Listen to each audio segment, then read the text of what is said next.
podcast, Amazing Master Crafters, brings to you the building blocks of the products, the supply chain, and the people who have enabled the worldwide availability of amazing Indian handicrafts.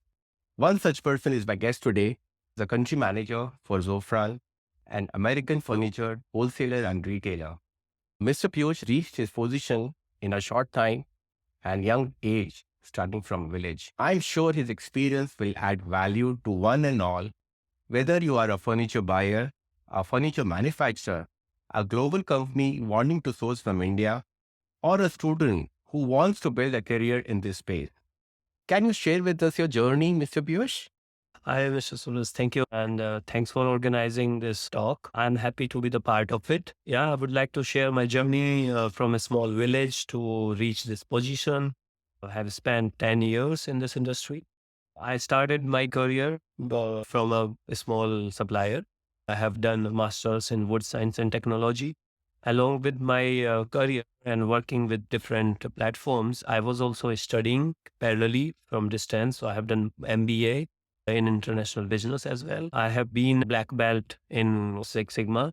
Okay. So that was quality driven. And just would like to tell you quickly about my journey. I was born and brought up in village. My dad was working with Indian government, so he was living different places. So my schooling has been from that small village, but my aim was very high. So I have been very studious since my childhood. Have been the topper of my school, have been the topper of my universities. And then finally, again, in my career also, I'm really doing well. Now I'm working as a country manager with one of very big company of US. And before that, I have been working with European company. I have been working with UK based companies. I have been working in sourcing from India. And before that, as I stated, I started my career from supplier as well. So it's a very good journey. And from the distance, it looks very lucrative, but there is always a behind the story, how I have reached to this position. So I have a follow-up question. You said you started from a manufacturer and then you moved into buying agency and then you moved into a buyer direct with the US retailer. So along the way, what motivated you to change from one place to another place? And then finally you're a country manager in a very short time. So what motivated you?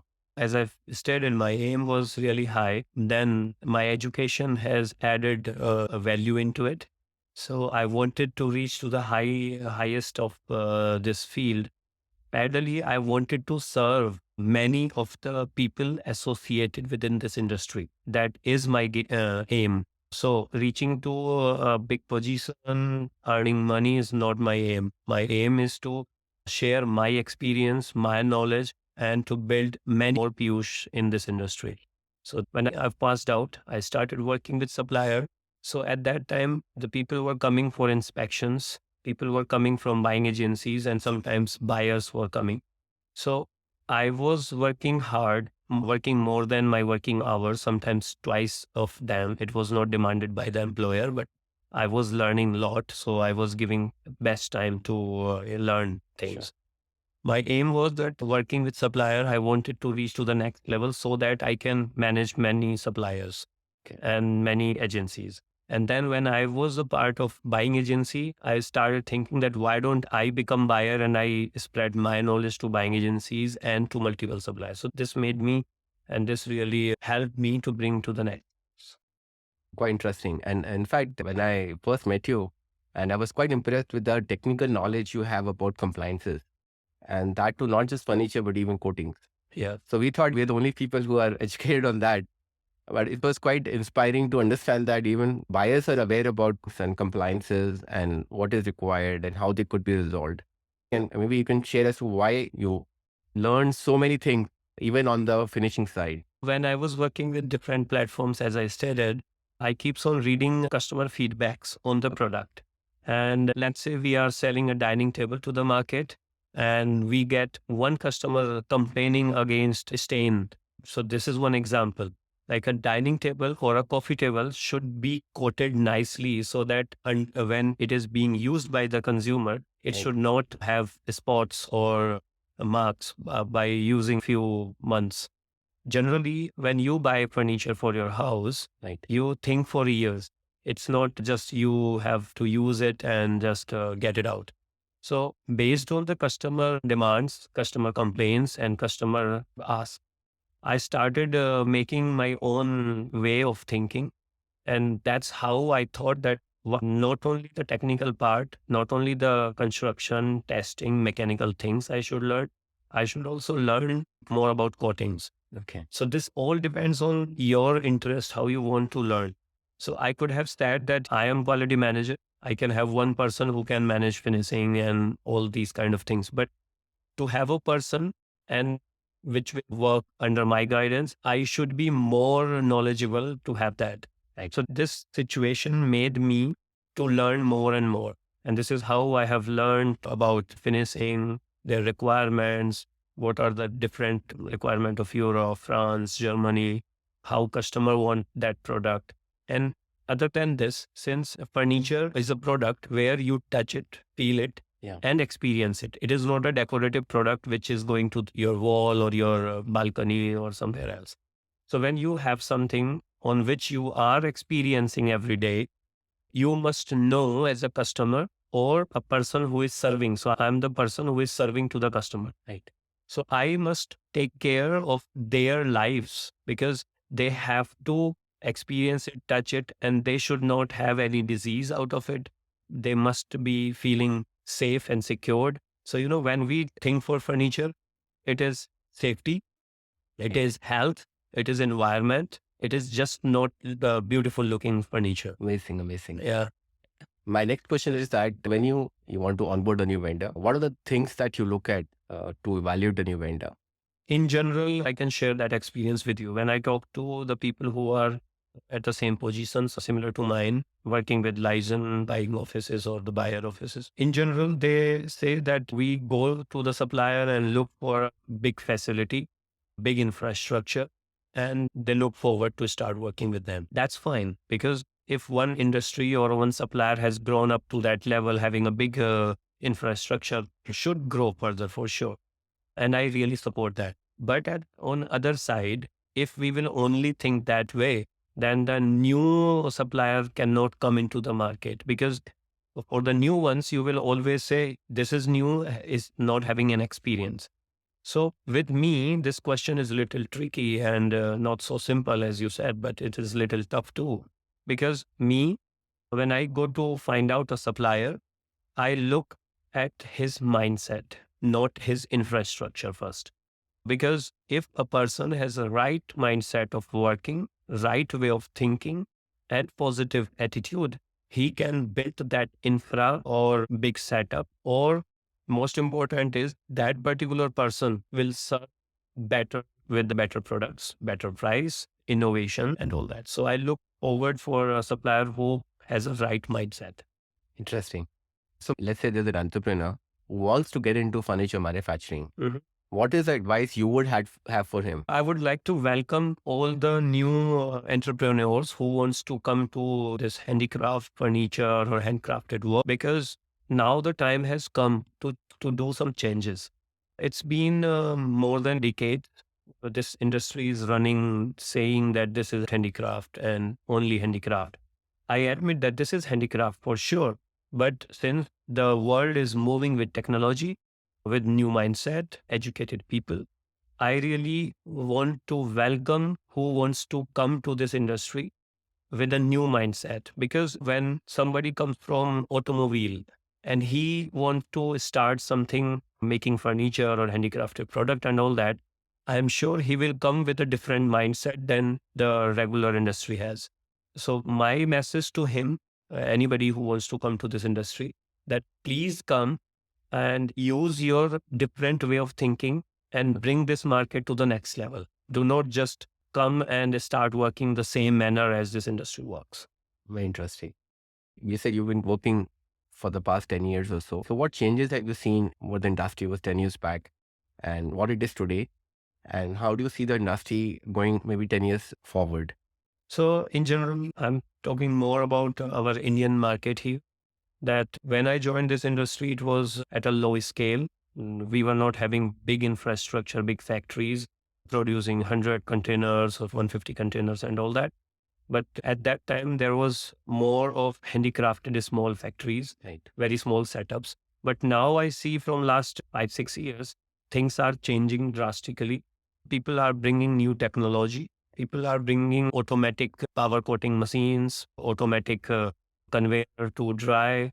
I have seen in 2012 when I just joined the industry and I was going for an educational tour to automotive company. So they were having powder coating lines at that time.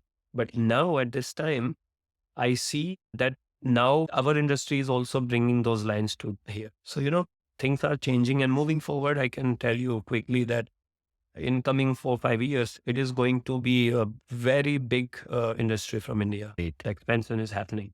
I have a question which is very different actually. So, जैसे retailers company है, like your company, if they decide to launch a new range or a new product, what steps they would take to bring out a new product in the market? I want to tell you about furniture and decorative industry. Normally, the finishes, the color, the trends start from the big fashion market. There are some fashion market which takes place in Europe as well as in US. That's for jewelry, that's for apparel, that's for other commodities. From there, the colors are being picked. The tastes are being chosen. Let's say turquoise color. Earlier, you haven't seen this in furniture industry ever. But in 2018 and 19, this became the trend for the apparel industry. Right. Zara, H&M, and these kind of fashion making companies, they bring this color to their industry. Since this became the hot sale, furniture industry also thought that why not to work on that? This is how the things came to the trend. And when this spreads to the supplier, this spreads to the people like you in finishing industry, as well as buying and license sides. All industries start working to bring those finishes to the market. And there is another way. People who are coming with the innovative and creative mindsets, they bring new design, new finishes to the market, regardless of trends. And they go for a market survey. They think that how customers are reacting to it. When within 2 or 3 years, it is being identified that this design and this finish is going well, the expansion starts. Then for the cycle, let's say we know that this design and this color is in trend. We as a company also go to the suppliers and our designers and give them an idea and say, can you please bring this kind of product within this color or design? Can we have some dining sets or a accent buffet or maybe a table or that way? So this works like that. Do you also go to your manufacturers or do they have design teams? Yes. So not all, because it depends on how big scale supplier is working on. But now everyone is working on the designing side because it is not only coming from the buying side. Right. There are many brands who are really asking and who are really looking forwards towards the suppliers that they should work more on the design part and can bring new things to them. And we also pick a lot from the suppliers. Okay. And this is much required. A supplier should be innovative in creating designs, like having new technology, having new way of manufacturing, and then it becomes more productive. Now, what I understand is e-commerce market in the furniture has grown a lot, Yes, exactly. especially with COVID coming in Absolutely. and post-COVID, people got used to buying online Right. and getting their products delivered to their houses. Yes. So how is it impacting the business that you handle? When this COVID pandemic starts, I was working with a European company and heading country for there. So that company was having more physical stores and was having very less presence in e-commerce. So during COVID, because people were stuck and all the systems collapsed and all that, so people were buying more on e-commerce platforms. And I know because I was reviewing data that we have bring down our sales down from physical stores by 70%. And similarly, e-com was growing to more than 70%. So it was a complete change.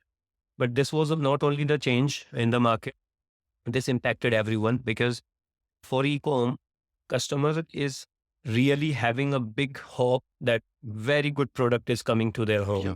And he just look at the picture. So first, responsibility of supplier and the supply chain, including us, becomes more because customer is not going to experience the product in a store before buying. He's having a good hope for us. Then on other side, packaging changes because Right. now we want to ship everything compact and having less freight and less breakage. So packaging changes, construction changes, as well as the taste has been changed. So e-commerce post-pandemic, and this e-com market has really impacted this Okay. industry quite a lot. Has the product become knocked down and smaller products? Absolutely. So during COVID, the freight prices, the transportation has gone up, Right. as well as the infrastructure was not to deliver big products to the market. E-com was there earlier, but they were delivering small decorative products or apparel or some small kind of products. So they were not prepared to send a big dining table like that, or maybe a big accent buffet. So it was a challenge for us who are technical people, that how we can make big buffet compact and just sending it to customer. Sure. Yeah, compact designs, knockdown designs are really demanding now. Yeah. Another thing I know for sure, Mr. Piyush, is that since the time you've come into this company, Mhm. you've grown the business to maybe 3-4 times. Is that right? Yes. With So the how current can company, you you're so how right. can you bring So it? I You know, don't that know was how that made me a little surprised that how what I am doing, and I don't know how you because have my I meet data. I meet That's surprising. I meet so many customers, All right. and when I see more companies onboarding on your side, Yeah. and we know for sure that the business for Jofran is growing in India, like supply Yes. chain is growing in India. Yes. So this all starts from broad mindset as well as my passion towards the industry, because I can tell you that I don't work with a low mindset first. Yeah. Then my expertise are quite high. So when I go and join any big company, I don't think small, I think big. So this gives me a lot of energy. Of course, the challenge, because exponential growth is also challenging. We do mistakes. So at my end, I do also mistakes. But when you grow and you do some mistakes, it's fine. This is passion. I know. I'm sure your CEO has a lot of trust in you. Yeah, I mean that comes when you learn from different platforms. I work with supplier, license, buying, so I know the whole supply chain now. Right. So for me, taking decisions is really faster. I don't wait for a longer time to take decisions. I have a question for the people who want to buy furniture. Yeah, that's very interesting question. Yeah, so Actually, I was waiting for. yeah, if you are a furniture buyer, if you want to buy furniture for your house, what are the things that you would look into when you go and buy a furniture? So first of all, I would like to tell and share my experience with all the consumers who wants to buy furniture. First thing is material. So Yeah. they have to look at really material, because nowadays you see the health is getting degraded. Disease are growing up because we have a lot of chemical exposures. We have bad material utilizations at various industries, especially in India. We have not that level of, I would say, awareness to the customer, what they want, what they should buy. Then I do not know that whether we have some minimum regulations which are driving this industry. So when I wanted to buy furniture for myself, first I will look for natural products. Then I will suggest that we should buy furniture from those people who are really using right coatings, because that's very important. And you are in this industry, so you must be aware of that. And the third thing is that it is not only about the prices. Right. We should buy furniture which should be safe and durable. Right. These two things makes furniture really interesting. Okay. It's not only the fashion. Let me put it in another way. If I'm going to buy a chair and this is not comfortable for sitting, this can break when I'm really using it. So there is no point of buying that chair. Right. So it should be sturdy, strong, durable, and then it should also be human health friendly. Yeah. Yeah. Nicely put. Last question to you, Sai. If you have to give back to the industry or give back to the society, what would that be?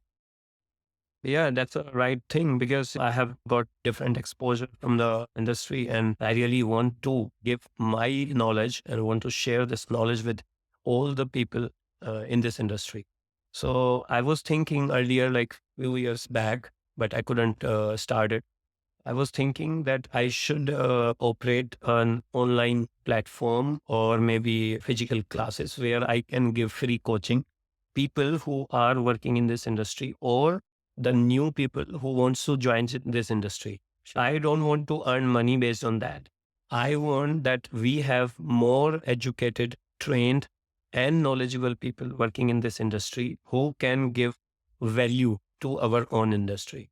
So if I get a chance to start something online or a physical classes or something after my working hours, or maybe my passionate working hours, that's not 8 hours, this is longer, or maybe on the weekend, I would really want to share that with the people for sure. So that is great. I'm sure that our audience would be delighted to hear your thought on the industry, on the products, Yeah. the future of the industry, and I'm sure they would benefit from you. So thank you so much, Mr. Piyush, for joining us here. Thank you so much, my audience, to watching right till the end. Thank you, Mr. Suraj.